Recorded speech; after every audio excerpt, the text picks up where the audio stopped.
अस्सलाम वालेकुम, मैं हूं तैयब हनीफ। दोस्तों, एक खबर तो ये है कि पाकिस्तान का इलेक्शन 2024 जिसके ऊपर इतनी ज्यादा कंट्रोवर्सी है, इतनी ज्यादा कंट्रोवर्सी है कि शायद कोई भी सिंगल वन इंडिपेंडेंट आदमी हो, चाहे वो किसी भी सियासी जमात के साथ उसका तल्लक हो, वो ये बात मानने के लिए तैयार हो जाए कि ये जो इलेक्शंस हुए हैं इसमें धांधली नहीं हुई और पाकिस्तान तहरीक इंसाफ की सीटें नहीं छीनी गईं। तो मेरे नहीं ख्याल में ऐसा कोई बंदा होगा, लेकिन अब जो पहला हलका है वो ओपन हो चुका है। और क्या ये नवाज शरीफ साहब का हलका है? और नवाज शरीफ साहब ही से काउंटिंग जो है स्टार्ट होगी और फॉर्म 45 के मुताबिक फैसले होंगे और फॉर्म 47 जो है इसको रिजेक्ट कर दिया जाएगा। मामला सुप्रीम कोर्ट में था और सुप्रीम कोर्ट ने इसके ऊपर बड़ा जबरदस्त फैसला दिया है, जो एक तरीके की बुनियाद है या नींव है, जो आगे चलकर पाकिस्तान तहरीक इंसाफ को किस तरीके से फायदा देगी, इसके ऊपर हम बात करेंगे। चेयरमैन नैब जो है उनको गिरफ्तार किया गया है। ये कौन से चेयरमैन नैब हैं, मौजूदा हैं, साबिक हैं या कोई और चेयरमैन नैब हैं, उनके ऊपर हम बात करेंगे। और आखिर में आपको ये बताएंगे कि पाकिस्तान तहरीक इंसाफ के 5 जो साबिक लीडर्स हैं उन्होंने अब क्यों ये फैसला किया है कि वो पाकिस्तान तहरीक इंसाफ में वापस आए और अपनी वापसी के लिए वो क्या क्या कुछ कर रहे हैं, ये भी जानना इंतहाई इंपॉर्टेंट है। और इसी वीडियो में हम इस चीज़ को भी डिस्कस करेंगे और पाकिस्तान तहरीक इंसाफ के अंदर इस वक्त क्या चल रहा है, ये भी बड़ी इंपॉर्टेंट एक डेवलपमेंट हुई है, उसको भी हम डिस्कस करते हैं। आप चैनल को सब्सक्राइब कर लें, बेल आइकन को प्रेस कर लें। जो लोग हमें फेसबुक के ऊपर देखते हैं, वीडियो को लाइक और शेयर आप ज़रूर किया करें। और आपकी जो ओपिनियन है वो बहुत ज़्यादा मैटर करती है, आप इसलिए कमेंट बॉक्स में लिखा करें ताकि हमें भी अपनी वीडियोस के बारे में आइडिया हो कि आप हमारी वीडियोस के बारे में क्या ओपिनियन रखते हैं और न्यूज़ के बारे में क्या ओपिनियन रखते हैं, ये भी आप ज़रूर लिखा करें। सबसे पहले और सबसे इंपॉर्टेंट चीज़ ये कि 8 फरवरी को जो इलेक्शन हुआ था उसके ऊपर या उसकी जो क्रेडिबिलिटी है वो क्या है, मेरा नहीं ख्याल अब इसको बताने की ज़रूरत है। और 32 दिन लगे हैं इस इलेक्शन को मैनेज करने में और अभी तक भी ये इलेक्शन मैनेज नहीं हो पा रहा। अगर इसके ऊपर आज भी इंडिपेंडेंट इन्वेस्टिगेशन बैठे, अगर अदलिया का कोई जुडिशियल कमीशन बैठे या इलेक्शन कमीशन खुद बैठे, खैर वो तो नहीं बैठेगा, तो आज भी ये चीज सामने आ जाएगी कि कितने बड़े पैमाने के ऊपर यहां पर धांधली हुई है।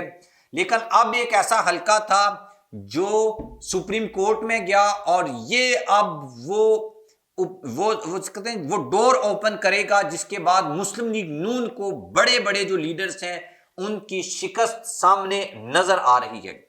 सुप्रीम कोर्ट में बलूचिस्तान असम्बली का PB 50 जो हलका है वहां पर दोबारा इलेक्शन का हुक्म इलेक्शन कमीशन ने दिया है।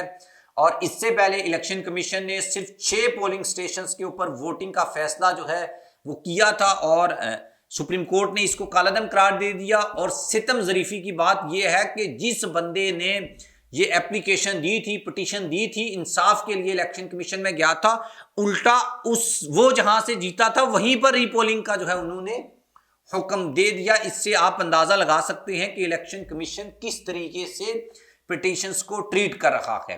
अवामी नेशनल पार्टी के जुमर्द खान की कामयाबी हुई थी यहाँ पर JUI फे के मलक नवाज और पख्तूनख्वा अवामी पार्टी के मीर वाइज अचकजई ने इस हल्के के जो नताइज हैं इनको चैलेंज किया था। और फ्रीकैन की रजामंदी के बाद दोनों जो डिसिप्लिन है उसको फॉलो करते हुए दोबारा जो इलेक्शंस हैं इसका हुक्म दिया है सुप्रीम कोर्ट ने। चीफ जस्टिस काजी फायज ईसा की सरबराही में एक 3 रुकनी बेंच इस केस की समाअत कर रखा था और तकरीबन फॉर्म 45 के ये बड़ी इंटरेस्टिंग जो चीज़ है और ये हमें नवाज शरीफ के हल्के में भी मिलती है जो NA 130 है, ओन चौधरी के हल्के में मिलती है NA 128 में।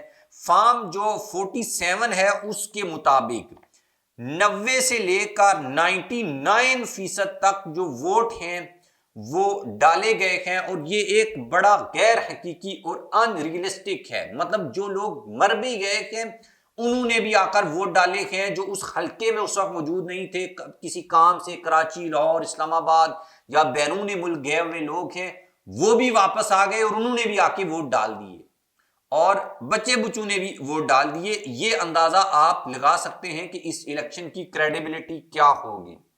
उसके बाद फॉर्म 45 के ऊपर मुबैना तौर के ऊपर कुछ हल्कों में 100% जो है वो पोलिंग स्टेशन पे वोट कास्ट हुए हैं। अच्छा, ये होता तब है जब आप हार रहे हूं। फॉर एग्जांपल टोटल 100 वोट है, तो जीतने वाले ने बंदे ने 50, आप ये कह लें 51 52 वोट ले लिए, तो उसको जितवाने के लिए बाज़ औक़ात उस पोलिंग स्टेशन से ज्यादा वोट भी डलवा दिए जाते हैं। ये एक कॉमन है और इलेक्शन कमीशन को देखना चाहिए कि इसको कैसे रोका जा सकता है। और फॉर्म 45 और फॉर्म 48 की जो कहानी है वो बड़ी डिफरेंट है। ये चीज़ें जो हैं वो सामने आई हैं। अब हम बात करते हैं नैब के ऊपर और उसके बाद पाकिस्तान तहरीक इंसाफ के जो लीडर्स हैं उनके ऊपर हम बात करेंगे। लाहौर से जाली चेयरमैन नैब को गिरफ्तार कर दिया है और उनके जो साथी थे उनको भी साथ में गिरफ्तार किया गया है। मुल्जमान सादा लोग शहरियों को नैब के सीनियर ऑफिसर्स बनकर फोन किया करते थे और उनसे भारी रकम वसूल करते थे। ओवैस ज़हूर, आमर ज़हूर इन दोनों के नाम हैं जिनको जो नैब की इंटेलिजेंस विंग है उसने रंगे हाथों गिरफ्तार किया है और मजीद तहकीकात के लिए थाना चुंग, नैब कराची और नैब जो इस्लामाबाद है उसने एक और बड़ी कार्रवाई की है और डिप्टी डायरेक्टर नैब जो खुद उनके यानी कि मुलाजम हैं उनको भी गिरफ्तार किया गया है। और इमरान शेख इनका नाम है। इनके ऊपर इल्ज़ाम ये है कि इन्होंने चेक की सूरत में भारी रकम जो है वो वसूल की क्या और उनमें से कुछ जो चेक हैं उनको कैश भी इन्होंने करवाया है। अच्छा, अब आते हैं पाकिस्तान तहरीक इंसाफ के लीडर्स की तरफ। इमरान खान को जिन लीडर्स के पार्टी छोड़ने का दुख है उनमें नंबर 1 के ऊपर है असद उमर साहब, फवाद चौधरी, परवेज हटक, महमूद खान।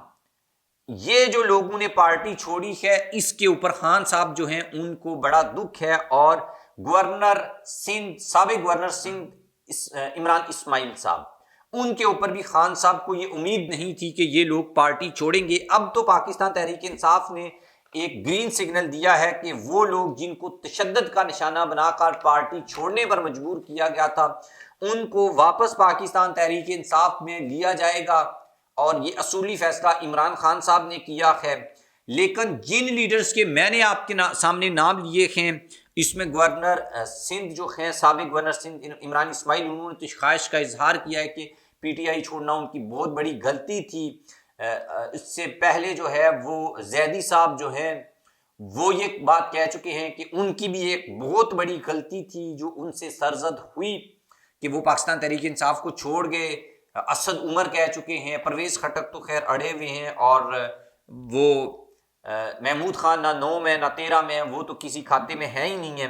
लेकिन अब ये लोग, इमरान इस्माइल ने बोला है कि मुझे अगर मौका मिला तो इमरान खान साहब से मुलाकात करूंगा, तो खान साहब जो हैं वो एक्सेप्ट कर लेते हैं इनकी रिक्वेस्ट को या नहीं, ये तो खैर आने वाला वक्त बताएगा। लेकिन ये वो लोग हैं जो वापस पाकिस्तान तहरीक इंसाफ में आना चाहते हैं, ज्वाइन करना चाहते हैं। परवेज खटक खुद अपनी पार्टी से इस्तीफ़ा दे चुके हैं और इवन ये कि सियासत से ही अलहदगी का ऐलान कर रखा है उन्होंने।